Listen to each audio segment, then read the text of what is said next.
Hello, fellow nerds, and welcome to Our Nerdiest Thing. We are live with a very special guest that we are very excited about, author Elise Kova. Elise is a USA Today best-selling author.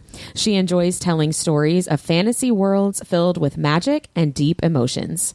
She lives in Florida and when not writing, can be found playing video games, drawing, chatting with readers on social media, or daydreaming about her next story. Elise is appearing as a special guest author at the 2024 Imaginarium Book Festival and will be a participating author in the Lit Talk panels at 2024 Imaginarium. Welcome to the podcast, Elise. Thank you so much for being here with us and chatting with us today. Thank you so much for having me here today. It is very exciting to be here. Well, and we can't wait to have you on the panels. We moderate those, and we have a lot of fun with the authors because even though there's some set questions, we also do something called host bombs where we mix it up and add in a little bit of fun that wasn't expected. So it's good, clean fun, though, I will say. I can't wait. I can't remember if it was at a Polycon or Book Bonanza, but I was on a panel once and the moderator, had a icebreaker game, and they asked the panelists to name as many books as they could in like 30 seconds. And it got to me and I was like, I've never read a book in my life. My brain was just empty. So I'm both excited and intimidated by being with whatever you have up your sleeve. Okay, I'm going to say we won't pull that question on you, but we are writing that down. That is a great host bomb, actually. It was a lot of fun, but it was like one of those moments where I went, I forget who was. I think it was someone else on the panel, and they were like, "You wrote books." You could name yours. I mean, you've wrote a lot of books too. I think if we do it, we have to say you can't say your own books. Yeah. It has to be. But then that does make it really hard. So you had said that you have been writing full time since 2016, and I know that you were originally indie published and then were picked up, and you've spoken a lot publicly about your journey to writing and your rejections and how you just went for it and then ended up building up this fandom. So can you tell us a little bit about that journey? Yeah, I'll try and keep it as short as possible because at this point I've been, depending on when you start the timer, I've been in the publishing game for over 10 years or close to 10 years depending on where you count it from. So as you mentioned, I started off indie published. I wrote Air Awakens back in 2012 was when I drafted it. I wrote all 5 books and then I went, I wrote a series. What do I do now? And so I started querying agents because at that time it was a different world back then. It sure was. They, if you indie published a book, publishers wouldn't touch it. That's a different dynamic now, but it was very much, publishers only wanted new content. And if you indie published something, there was no hope of traditional publishing. And so I queried 111 agents. I got blanket rejected by all of them. Wow. Fortunately, I always liked the idea of independent or self-publishing. I use the terms interchangeably. I always liked the idea of doing that. I just wanted to see if trad worked out and, what that looked like if it did. And it didn't. And so I indie published Air Awakens in August of 2015 was when that book was released. And I started out on a clip of releasing a book every 3 months because Amazon at that time, you could only set a pre-order up as an indie author 3 months in advance. Wow. And because I was a new author, I wanted to kind of prove to readers, like, I'm not going to vanish. So I always wanted to have the next book up on pre-order. And I did that for a couple years. My sophomore series, The Loom Saga, I worked with a small press, which was a really great experience to kind of get my feet wet in the world of traditional publishing because with small press, I felt like I got a lot of insight into the nuts and bolts of how things work that maybe I wouldn't have had as clear insight into if I had gone right into a big house. Right. And I continued indie publishing. And as of the past year, I have a series picked up by Del Rey that will be coming out in the second half, I think is kind of when it's slated for 25, and that's Arcana Academy. And to date, I have somewhere in the ballpark of 30 books published. I should know the number off the top of my head, but I always forget it. And then I can't when you get over 10, do you really have to keep count? Yeah. It really, it honestly feels like a lot like when you're growing up, when you're like 1 and then you hit 30. And then after 30, you're just kind of like, well, I'm not 30 and I'm not 40. So I'm somewhere between those two ages. Some of us are not 40 and not 50. So. Which is also just as good. Yeah, you just hit a point where you're like, I don't know. It's a number. It doesn't matter. Right. 100%. So you said that's the Arcana series. So I know that you have released 4 books in the Trial of Sorcerers series. And actually, An Era of Frost came out not too long ago. So can you tell us a little bit more about that series? It's your YA epic fantasy, which is one of our favorite genres. Yeah, that series is set in my Air Awakens world, which I now have 4 series set in that world. So you have Air Awakens, Golden Guard Trilogy. Before anyone panics if they were curious about picking it up, no, you don't have to read the other 13 books to enjoy Trial. That's good news. Yeah. I intentionally have tried to write every series in the Air Awakens universe in a way that you can start with any of the series and they stand on their own. So it's not like you're missing out on something if you only read one series and that's it. But if you do read the other series, and depending on the order you read them in, you'll get just a different reading experience. And yes, everyone's worried about spoilers, but it's one of those things that I tell people of the spoilers are such of like, okay, the bad guys lose, the good guys win, and the main couple gets together at the end. Like, spoilers, but are they? Are they really? But A Trial of Sorcerers has been a ton of fun to write. It's YA, action, adventure. It's got slow burn romance. It's got an accidental love triangle. I call it accidental because I did not intend on writing that, but my parents were apparently like, what if we hear us out? A love triangle. And I'm like, gosh darn it. It just works so well, though. But it's been a lot of fun to write, and I love those moments where the characters just kind of take on a life of their own. And it's been fun for me to write because I feel like so much in fantasy and in YA, and you have the love interest where it's like the couple meets and that's it. That's the end. Their end game. And I've had a lot of fun sort of writing this because I haven't, at least I don't think, and it's up to the readers to decide, but I haven't a love triangle, but it's more of what I think a lot of my friends experienced of sometimes you're dating more than one person at a time, and it's not scandalous. You're not committed to any one individual. You're just at a point in your life where you're like, I kind of am interested in this guy, but I'm also kind of interested in this guy. And they both know that I'm dating other people, and they're probably going to be dating other people. And all of that is fine. We're figuring out our hearts and ourselves. And yeah, it's been a lot of fun to write everything from action and killing off characters to the romance side of things in that series. And so remind me, every book I've read of yours has this, but you always have a happy ending, don't you? Yes. Generally, I think they're all pretty happy. Right. Happy for now, sometimes is what we say too. So you also have the Married to Magic series, which is actually my favorite series that you've written, with an upcoming release, A Dawn of the Wolf Knight. So can you tell us a little bit about this new edition and when that comes out? Yeah, Dawn with the Wolf Knight is out August 1st, planned standalone in my Married to Magic world. And I say planned standalone because the moment I crawl over and whisper in my ear and say, but what if you did write more in that world? And then I have to be like, gosh darn it. Okay, I'm going to write more in that world. And this is the last one that I know for sure I'm going to write that I can commit to my readers. And I'm really excited about this one because when I wrote A Deal with the Elf King to start this world, I got a lot of the same vibes from A Dawn with the Wolf Knight, and I like to feel like I end my series, or in this case, again, a world of standalones, on a high note. And I really think I achieved that, and it's a lot of fun, I think, in a novel.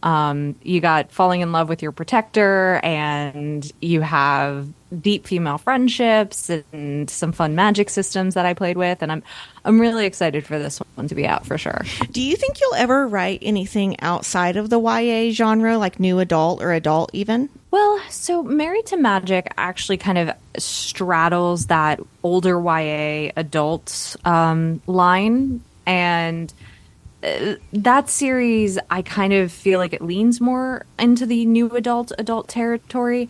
I think new adult is a really weird genre, and I don't mean that in a bad way. But it's hard for me to define the new adult genre, and a lot of the genre definitions are nebulous to begin with. Right. But I feel like when you say new adult, that implies to the average reader, at least the impression that I get, is that it is very high heat. Right. And I don't tend to write super high heat. Not to say that my novels don't have it, but I know what people are reading these days who want super high heat. I'm right there with you half the time. And so, like, no shame in that game at all. But I never want to mislead a reader into what a book is. So that's why I kind of shy away, even though I think some of them could potentially have an argument of falling into the new adult space. I shy away from categorizing them that way. And even my YA, my straight YA does tend older. But my Loom Saga is solidly adult, and Arcana Academy is actually going to be shelved as adult as well. Oh, great. But nice. I think, with a lot of my books, if you like the YA stuff, you'll probably like the adult stuff. The genre definitions are quite nebulous to begin with, but I do find it interesting that I feel like the heat level, the spice level, is kind of the prevailing determining factor for individuals on where that line is of what is YA and what is adult and what is new adult and all of that. And I mean, if you kind of look at the genres, they are a bit broader than just that, but it's always a struggle because there's what is the industry definition and what is the common marketplace definition of things. And then there's authors going, well, I thought this was low heat, but apparently one reader is scandalized by it. And the other reader is like, that was probably my mom. It's all very subjective. It really is. Well, you have mentioned a couple times your newer series, the Arcana Academy series. How will it differ from your other series that you've written? Oh, that's an excellent question because I feel like I'm usually more focused on how it is similar to other series that I've written. No, but I like that question. I think that it does have a little bit higher heat than my other books. But again, if you're someone who reads exclusively for the spice, you will probably be disappointed because I am all about the tension and the slow burn and the build. That's spice to me. Yeah, we love tension. It definitely has a lot of tension. But I think the other thing that is different for Arcana Academy compared to a lot of my other books is that, at least for book one, and I don't want to make any promises for the rest of the series, but book one, it takes place entirely in a single city and actually mostly in the academy within that city.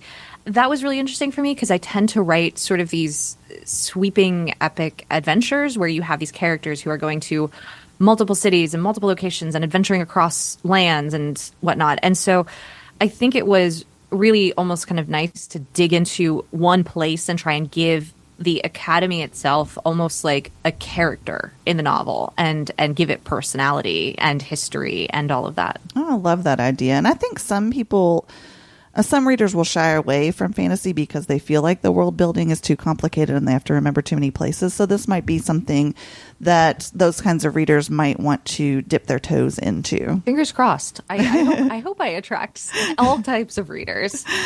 Well, we will be seeing you at Imaginarium in June this year. Is there anyone that you're excited to fangirl over while you're there? It's going to be my first convention that I'm going to go to in a while. And so I'm honestly just really excited to be around other authors in general because it's so nice to have an author community. And that's something that I'm really passionate about. I see authors as, friends, not challengers or competition. And I'm excited to see authors whom I've had the privilege of meeting before. Like Scarlett St. Clair comes to mind. I think she's going this year. I've been so under a rock. Yeah. Okay. I've had the privilege of meeting her before, but I'm also excited to meet new authors. And I mean, I try not to limit myself to just like one or two people because I want to meet as many people as I can. Well, I love that. And you will certainly get an opportunity to meet lots of great authors at Imaginarium. Last year we met so many, and we're excited to see some repeats and also some new authors to get to meet this year. So we are going to move into a couple of speed rounds. I'm going to start out with a nerdy and dirty speed round, and then Deb will take you into a separate one. This one is just sort of first thing that comes to your mind. I'm going to give you a category and you just tell me the first thing that pops into your head. Okay, You and ready? hopefully I will not forget all words. Well, we're not going to ask you to name books in 30 seconds. Don't worry. Hopefully these are a little easier than that. Okay, so we're going to start with your favorite way to unwind after writing. Video games. Which video game? yes. Sorry, I'm adding in a question. No, you're fine. I am a huge Soulsborne fan. Right now I'm replaying Elden Ring for the 5th or 6th time. I really want to be best friends with you, Elise. All right, your ultimate comfort read. Well, I feel like after this we are practically best friends. That's right. We're going to That's hang out in Imaginarium. Absolutely. That's what we're going to tell everybody, at least. So. As you should. Ultimate comfort read, the first thing that popped in my head was Uprooted by Naomi Novik. What about a song or artist you can have on repeat all day long? Zed. Wow, do you write to that? Yeah, actually, his song Clarity inspired my Airwaken series in many ways. Favorite show to binge watch? I would probably have to say it's some kind of cooking show. Old school episodes of Barefoot Contessa are my calming background noise. I understand that. Favorite spot to read right now? I have a room in my house that was the quote unquote formal dining room that ended up being transformed into, we call it the lounge, but there's a little bar in there. There's bookcases. There's this fabulous velvet wingback chair that's probably one of my favorite rooms to just kind of decompress and read in. Elise, we moved into a house during the pandemic just like everyone else did, and it had a formal living room, and we did the same exact thing. I was like, we are not formal people, but we sure as hell are readers, so we did the same thing. It's definitely the way to go. Much better layout and function for us. Right. Physical book, Kindle, or audiobook? Kindle to read, physical book to put on my shelf like a trophy of the books that I love. That was the right answer. Yes. Exactly. And finally, your favorite book trope? Slow burn is the first thing that comes to mind, but I do love enemies to lovers. That is, they're neck and neck. Oh, Yeah. put them together. Yeah. Do them both at the same time, and you've got a story. It's what I do. Well, Elise, Whitney here. We've got our next little game. Would Elise rather read it or write it? And these are basically fantasy situations with maybe a little bit of a twist. So I give you the situation and you tell me if you would rather read about that or write that story. Okay. You wake up in a dragon's lair whose sole reason for existing was to find you to mate with. Write it. You are in the middle of an elven celebration where they have replaced entertainment from poetry and music to Elise Kova doing karaoke. Can I say live it? Yes, that was the secret third option. because immaculate. What I is- want to spend every Friday night. What is your go-to karaoke song then? Satisfied from Hamilton. Oh, nice. yeah. That would be fun to That sing at song. karaoke. It is a lot of fun to sing.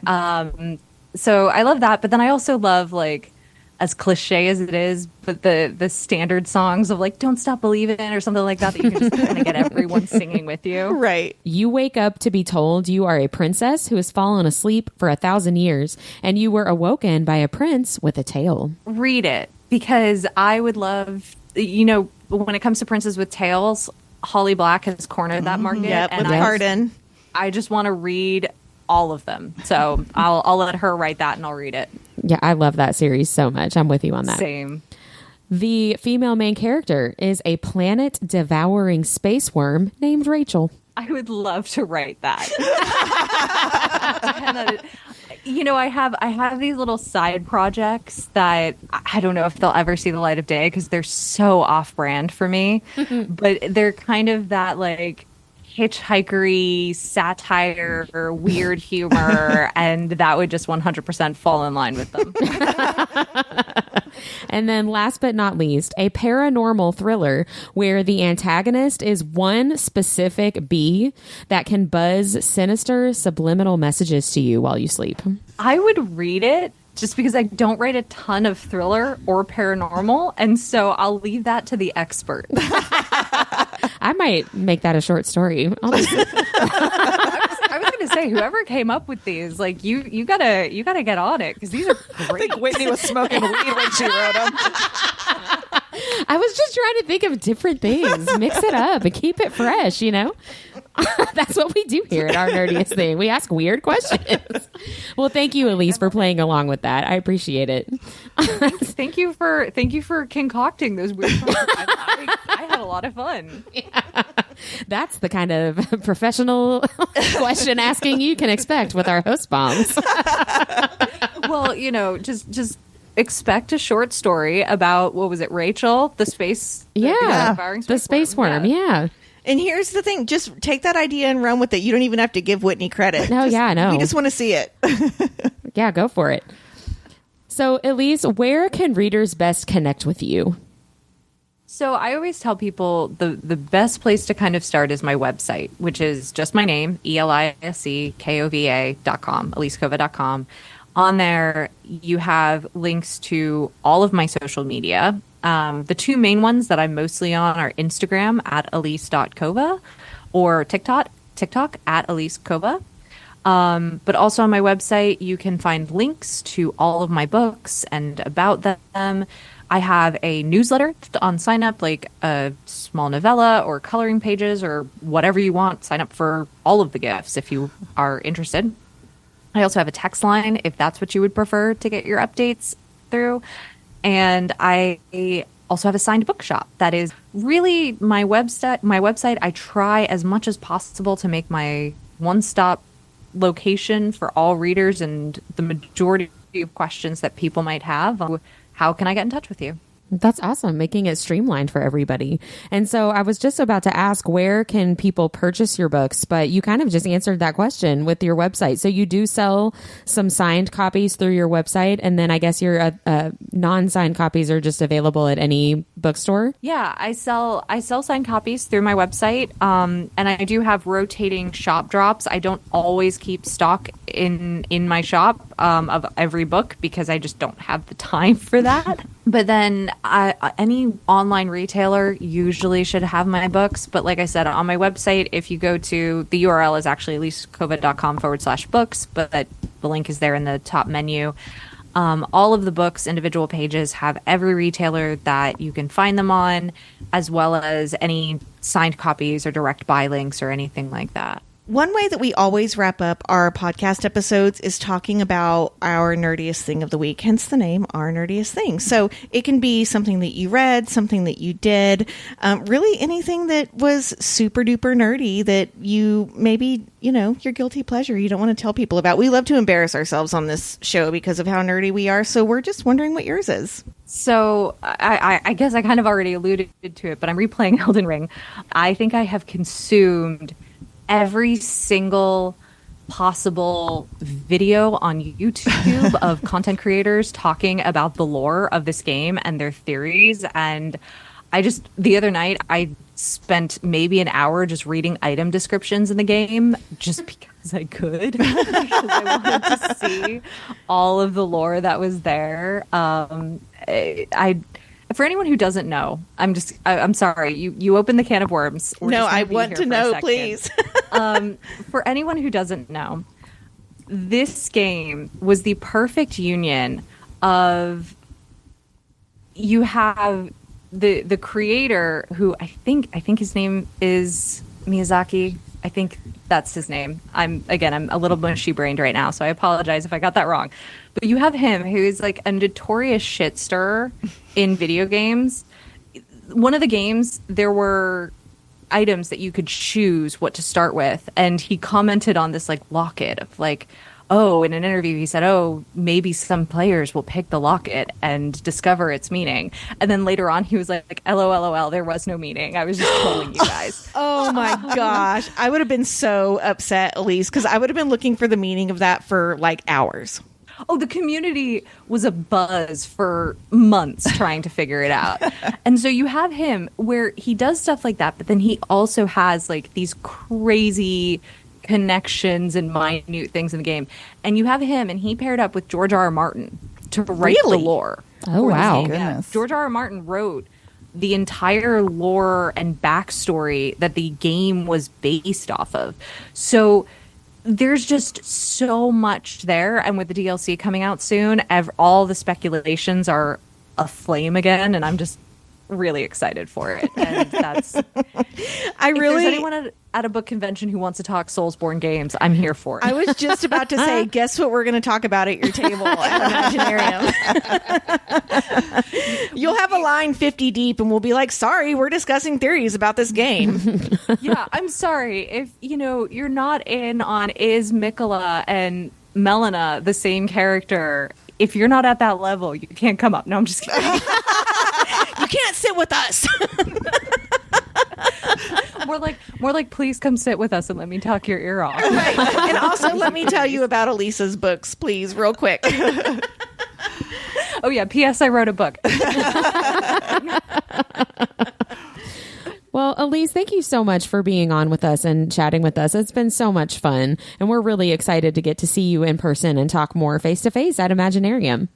Yes, thank you so much. And I promise to anyone listening, if you come up to my table at a convention, I won't actually talk your ear off about Soulsborne unless you bring it up first. I was going to say, unless they want to.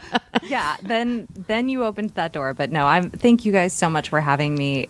It was a delight, and I'm looking forward to Imaginarium and other events, and hopefully someone listening might check out my books. And if you do, I hope you enjoy them. Thank you so much, Elise. It was a pleasure to talk with you as well. Have a great night. You too. Okay, bye-bye. Bye. Like what you heard in this episode? Follow Our Nerdiest Thing on Instagram at instagram.com/Our Nerdiest Thing or Facebook at facebook.com/Our Nerdiest Thing. We love hearing from fellow nerds. Email us at ournerdiestthing@gmail.com.